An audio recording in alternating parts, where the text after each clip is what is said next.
कंचन rudali part 1। माथे पर काले रंग की बिंदी लगाए, काले जोड़े में अपने पल्लू से अपने मुंह को धत्ती फुफकार कर कर रोती चीखती औरतें छाती पीट पीट कर अपना शोक व्यक्त करती एक लाश को घेरे रो रही थी। रो रे, छाती पीटो रे, ठकुराया तेरी बेटी गई है, रोना, कैसी माँ है रोती नहीं। ए ठाकुर साहब बोलो, कुछ तो बोलो था। अरे ऐसे बूत बनकर रहेगी तो ये दर्द तुम्हारे सीने में ही रह जाएगा। रो रो कर इसे निकाल दे ठकुराइन।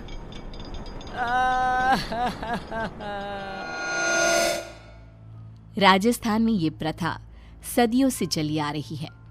किसी भी राजा या जमींदार के घर किसी की मौत पर रुदाली को शोक मनाने बुलाया जाता था, जो 12 दिनों तक चला करता था। ये किस्सा शुरू होता है राजस्थान के एक गांव बिलासपुर के जमींदार प्रेमनाथ के घर से। ठाकुर साहब के घर किसी चीज की कोई कमी नहीं थी, नौकर चाकर सारी खुशियां, बस था नहीं तो एक बच्चा जो उन्हें पिता कहे। प्रेमनाथ अपने बगीचे में बैठे उदास चेहरा लिए सोचते हैं, कब मेरे आंगन में नन्ही सी जान खेलेगी, कब? अरे इतनी संपत्ति किस काम की है? भगवान पर भरोसा रखिए साहब, वो सबका ख्याल रखता है। कल ही मेरी लुगाई को सपना आया था कि ठकुराइन एक बच्ची के साथ खेल रही हैं। क्या सच में? तो वो श्राप जो हमारे वंश को लगा था? अरे अरे अरे, कितने समय बीत गए ठाकुर साहब, अब काहे का श्राप?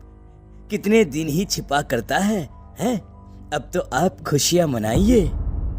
माली की बात सच निकली और ठकुराइन गर्भ से रही और 1 साल में ही उन्होंने एक नन्ही सी जान को जन्म दिया, जिसका नाम निशा रखा गया। निशा यानी अंधेरा, घोर अंधेरा। और निशा की पसंद भी कुछ ऐसी ही थी। बचपन से उसे काली चीजें संजोने का बड़ा शौक था। हे भगवान, ये काली गुड़िया कहां से ले आई? फेंक इसे निशा, डर नहीं लगता तुझे? गुड़िया पूरी तरह काले कपड़े में रुई डालकर बनाई गई थी। गले में लाल रंग के धागे में एक ताबीज, मानो किसी तंत्र मंत्र के लिए इस्तेमाल में लाया जाता हो। ठकुराइन घबरा जाती है और उस गुड़िया को निशा के हाथ से लेकर नीचे फेंक देती है। तुम्हें कुछ हो जाता तो बेटा? नहीं माँ, मुझे क्या होता? ये डॉल तो मेरी फेवरेट बनेगी।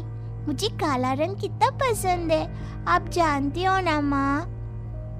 ऐसी ही कुछ अजीब हरकतें करती निशा बड़ी हुई और आज 18 साल की होने वाली थी। एक दिन बाद ही उसका बर्थडे था।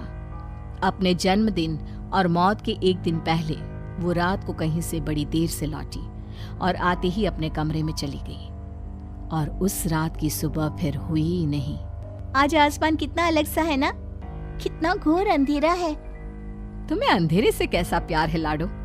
अमावस की रात आते ही बाहर जाने के लिए बेचैन हो जाती हूँ, पर हर बार की तरह इस बार भी तुम्हें बाहर जाने नहीं मिलेगा। जाओ कमरे में आराम करो। कल जन्मदिन है ना तुम्हारा, बहुत बड़ी दावत रखी है गांव वालों के लिए। छिप कर ही सही, आज तो मैं बाहर जाकर रहूंगी। 18 साल की हो गई हूँ, बच्ची थोड़ी ना हूँ। मेरा बर्थडे तो बाहर ही सेलिब्रेट होगा।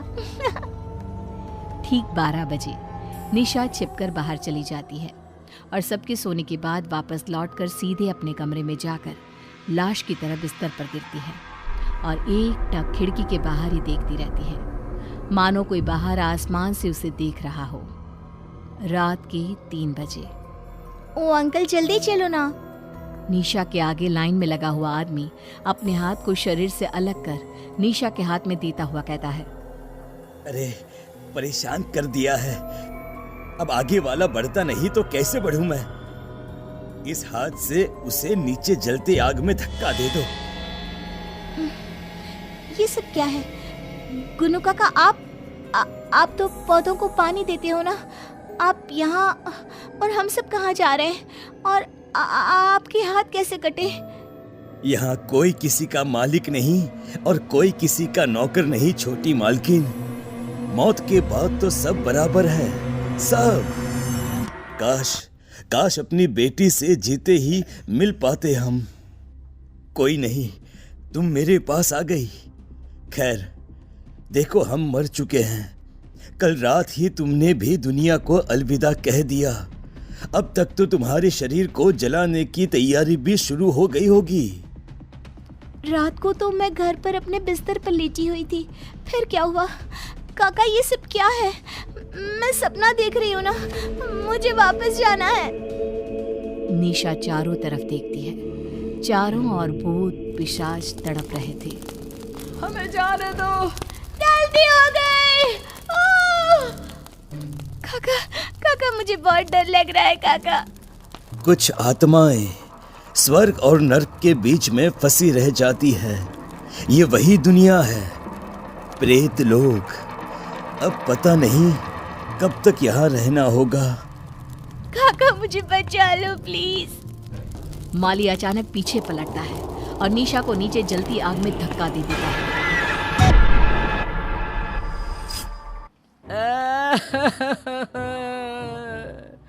अरे लाश के अंगूठे में धागा तो बांधो। सबके इंतजार में तुम लोगों ने शाम कर दी। अरे अब रात को लाश को जलाया भी नहीं जाता। पास बैठी एक औरत निशा की लाश के पास जाती है और अंगूठे में धागा बांधने के लिए एक रेशम का धागा तोड़ती ही है कि लाश हवा में उड़ जाती है। सभी लोग इधर उधर भागने लगते हैं। चारों तरफ अफरा तफरी मच जाती है। ऐसा तो तभी होता है जब लोग से कोई आत्मा वापस आ जाती है। छोटी मालकिन के साथ कोई साया था।